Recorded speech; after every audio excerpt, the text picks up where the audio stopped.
guys, it's another book haul.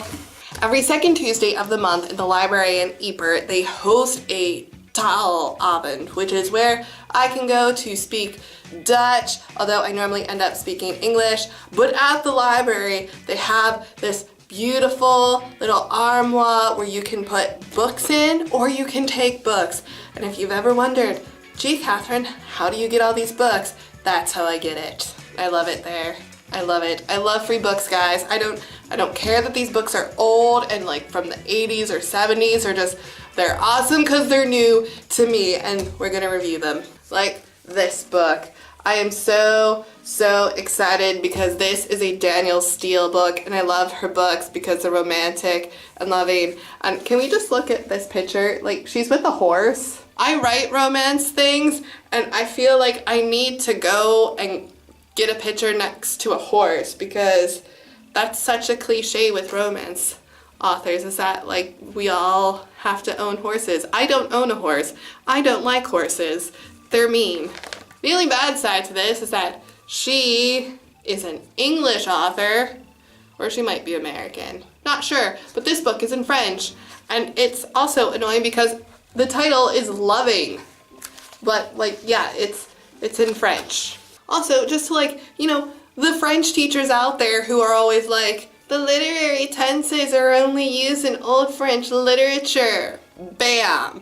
Danielle Steele, an amazing author, does not create Old French literature, and this uses the literary tenses, which is one of the reasons why I got this book, because French literary tenses are hard. A second find, which is like so great, but at the same time so bad. It's another best book, and I didn't realize that this was a series, and so I feel this like compulsion to keep going to the library to get as many of these books as possible. I don't know, but there's a signature inside, and I think that's cool. But if you want to know, and I talked a little bit about this in my quarterly goals video, is these are also short stories, but they're really long short stories compared to the ones that I'm reading now, which are like 5 pages long.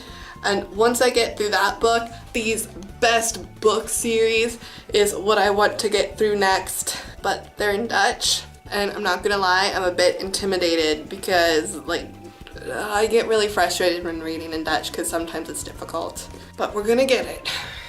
Short stories to medium stories to a novel, it's gonna happen, it's just gonna take time. Tiny steps, guys. Okay, I got this, which I'm not going to lie, was sort of like a silly little thing to take, because when I was looking at it, I think it's a program for crap that was happening in May of 2011. But I wanted it because it seems to have like lots of information about West Flanders. And yeah, it's old, but like, look, there's this old picture, and there's these old pictures, and I like old pictures. So I haven't gone through this yet, but I'm very excited to read it because it's about West Flanders. But yeah, I think it might have been an exposition for something that happened a really long time ago. So we'll have to see. I think this book, since it's so short and there's so many pictures, might end up on Book Dissect, so look for it. And then I have English books, and oh, I'm so happy when I find English books. So we have a future nonfiction read that's going to be coming on Book Dissect. I'm not sure which month, but it is The Ascension of Man. It's written by some doctor. Oh, this one. Duh. And it's about the progress of man from prehistory to modern times, except I think the modern times are probably going to be somewhere in the 70s. Ooh, oh, I also didn't see this. Looky, there's writing in the book. Let's see, when was this published? Oh yeah, first published in 1973, so yeah, that was a long time ago. I'm very excited about this book though. It was made into a BBC TV series, so I'll have to see if I can find it on YouTube, and I'll leave a link. Then I saw this, Paris Blues, and I just grabbed it because I was like, oh, it's about Paris and it's in English.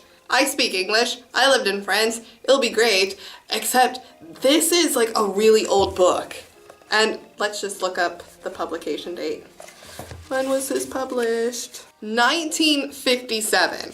Okay, but here's the whole thing. An American Negro in France.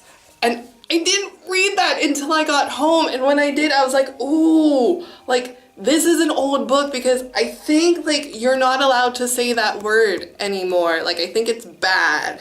I think this should be an interesting book, because I know, like, back in the 50s, 60s, a lot of African Americans actually moved to France because they had a better life and opportunity there, because, like, people just weren't nice to them in the 50s and 60s. And so I think this should be a really interesting read, and so I'm excited to read about this. But, like, it's also, like, it's really old, and, like, it's tearing in so many places. Like, ugh, that makes me sad. That's, like, the only downside that I see about this book. It's so old. And then another book that I found, it's Oscar Wilde's Wittiest and Best Known Plays, which, okay, in fairness, An Ideal Husband and The Importance of Being Earnest, I actually know those two. But Lady Windermann's Fan, A Woman of No Importance, and Solomon, I've never heard of, unless this is like some Jesus story, then I don't know. But I picked this up because it's specifically plays, and with the exception of An Inspector Calls, which is another book that I picked up from last month's haul, I don't read plays, and so I thought this would be like a really good thing to pick up and read, so I can get out of my comfort zone and see how other people do crap. So these are my books. I am so tickled and delighted. I love my books so much. They're my new babies.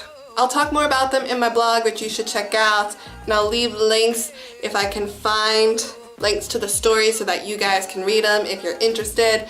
I don't know. A lot of these books are really old, and the last time I was looking up links for the books that I found in the Ypres library, like, it was difficult because a lot of them are out of print because they're just so old. Yeah, and that makes me sad, because it's like these pieces of literature are sort of lost in the digital world, and it makes me sad for, like, my own prospects of a writer, because I think the most difficult part is sharing your writing with other people, and the idea of, oh, I'm going to share it, but then, like, in a couple decades it's just going to be lost. Makes me think I should just keep them sort of hidden away in my graveyard of ideas on my computer. But I'm going to bring them back. Like, a good portion of these books will end up on Book Dissect, so they won't die forever. I'm gonna bring them back, and, like, they'll have a second try. That's what I have for you guys today. I hope you enjoyed it, and I will see you guys on Friday. Tootsies, may applesines. If you have a question for me, I'm going to be doing an Ask Me Anything video in the future, so be sure to leave your questions in the comments below. It's going to be awesome, guys. Just do it. I feel like that wasn't 20 seconds long, so here's the story. It's currently like the Easter spring vacation, which means we have 2 weeks off. Thus, I am working, which is like so American in my mind, because everybody I know, it's like, oh, I'm going over here. I'm going over here. Kathryn, what are you doing? I'm going to be working, because that's what you do in the vacation. You work. What do you guys do on vacation?